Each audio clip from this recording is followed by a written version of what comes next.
میں اپنے غیر مسلم بھائیوں سے، غیر مسلم بہنوں سے، نان مسلم نوجوانوں سے کہنا چاہتا ہوں، مجھے پورا یقین ہے کہ آپ کی اوور ویلمنگ میجورٹی ان بیہودہ باتوں کو پسند نہیں کر رہی ہے، ان کو ڈس لائک کر رہی ہے۔ آپ کی اکثریت، آپ میں سے زیادہ تر لوگ یہ ایسی سنسدوں کو دھرم سنسد نہیں مانتے، ایسی سنسدوں کو آپ ہی ادھرم سنسد کے نام سے یاد کرتے ہیں۔ ان لوگوں کو اپنا ساتھ دینے والے لوگ نہیں مل رہے، پہلے ملا کرتے تھے، لیکن اب جب سے کہ آپ اور آپ کی اکثریت سمجھدار ہو گئی اور آپ یہ سمجھ گئے کہ یہ لوگ ہم کو بیوقوف بنا رہے ہیں اور ہم کو بلی کا بکرا بناتے ہیں اور سارا کیک خود کھا لیتے ہیں، آپ بہت سمجھدار ہو گئے ہیں، آپ ایجوکیٹڈ ہو گئے ہیں، آپ سمجھ گئے ہیں کہ اس ملک میں ایک چھوٹی سی مائنورٹی ایک منووادی برہمنوادی ویوستھا کو استھاپت کرنے کے لیے یہ سب کر رہی ہے، لیکن آپ نان مسلم ہمارے بھائی و بہن، چاہے وہ کسی کاسٹ کے ہوں، کسی کلاس کے ہوں، آپ میں سے اکثریت اب سمجھدار ہو گئی ہے۔ میں اس پر آپ کو بھی مبارکباد دینے کے لیے حاضر ہوا ہوں۔ دیکھیے، اس ملک کو نفرت کے راستے پر آگے بڑھا کر سوائے بربادی کے کچھ ہاتھ نہیں آئے گا۔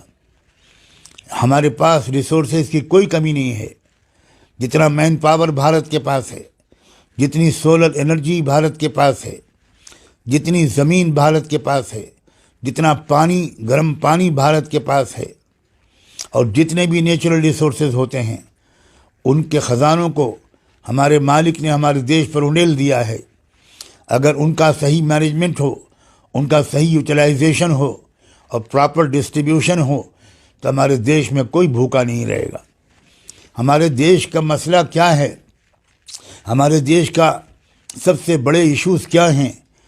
آپ سوچئے کہ ہم ہنگر انڈیکس میں، ورلڈ ہنگر انڈیکس میں 101ویں نمبر پر پہنچ گئے، یعنی سب سے زیادہ جن ملکوں میں بھوکے لوگ رہتے ہیں، بھکمری ہے جہاں، جن کو ایک وقت کی روٹی نہیں ملتی، ان ملکوں میں بھی ہم گرتے گرتے 101ویں نمبر پر پہنچ چکے ہیں، یعنی کروڑوں لوگ آج بھی ہمارے ملک میں بھوکے رہتے ہیں۔ ہمارے ملک کا کیا اصل مسائل یہ ہیں؟ ہمارے ملک کے وہ مسائل وہ نہیں ہیں جو ادھرم سنسد والے چلا چلا کر کہہ رہے ہیں۔ یہ جھنجھلائے ہوئے لوگ ہیں، یہ فرسٹریٹڈ لوگ ہیں، یہ سیلفش قسم کے لوگ ہیں، اور یہ عام جنتا کو بیوقوف بنانے کے آرٹ کے اور اس کی کلا کے سب سے بڑے ماہر ہیں۔ میں تو کہا کرتا ہوں کہ اداکاری کا ایوارڈ ان کو ملنا چاہیے، لیکن میں بھارت کی نان مسلم میجورٹی کو، جن میں او بی سیز بھی ہیں، شیڈول کاسٹ شیڈول ٹرائب کے لوگ بھی ہیں، جن میں صحافی بھی ہیں، جرنلسٹ بھی ہیں، میڈیا کے لوگ بھی ہیں، نوجوان اسٹوڈنٹس بوائز اینڈ گرلس بھی ہیں، جن میں پروفیشنلز بھی ہیں، جن میں لائرز بھی ہیں، بہت بڑی تعداد ہے۔ میرا بہت ملنا جلنا اپنے نان مسلم بھائیوں سے ہوتا ہے، میں نے تو ایک کو بھی اپریشیٹ کرتے ہوئے آج تک نہیں پایا۔ وہ لوگ یہ کہتے ہیں کہ ان لوگوں نے ہمارے ہندو دھرم کو بدنام کر دیا، انہوں نے ہم کو پوری دنیا میں ہمارے امیج کو داغدار کر دیا۔ میں آپ سے یہ کہنا چاہتا ہوں کہ آپ اسی سمجھداری کا ثبوت دیتے ہوئے آپ خود آگے بڑھ کر ان لوگوں کو روکیں۔ آپ بولیں گے تو دیش میں دنگا نہیں ہوگا، ان لوگوں کی آواز پست ہوگی۔ آپ خاموشی کے ساتھ اس کو برا سمجھ رہے ہیں، بہت اچھی بات ہے، لیکن میں سمجھتا ہوں کہ وقت آ گیا ہے کہ آپ ایک اچھے انسان کے ہونے کی حیثیت سے اور بھارت کے ایک اچھے ناگرک ہونے کی حیثیت سے آپ اس کے خلاف آواز اٹھائیں اور دیش کی تمام مائنورٹیز کو اور سب کو آپ اطمینان دلائیں کہ یہ ہم ان کو کچھ نہیں کرنے دیں گے۔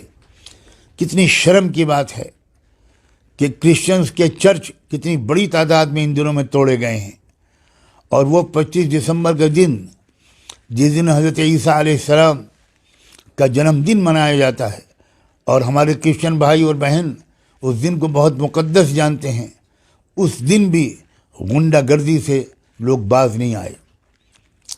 بہرحال مجھے امید ہے کہ آپ بھی آگے بڑھ کر اس کے خلاف آواز اٹھائیں گے اور اپنے پروجوں کے نقش قدم پر چلیں گے اور اپنے دیش کا نام روشن کرنے میں آپ کا بڑا یوگدان ہوگا.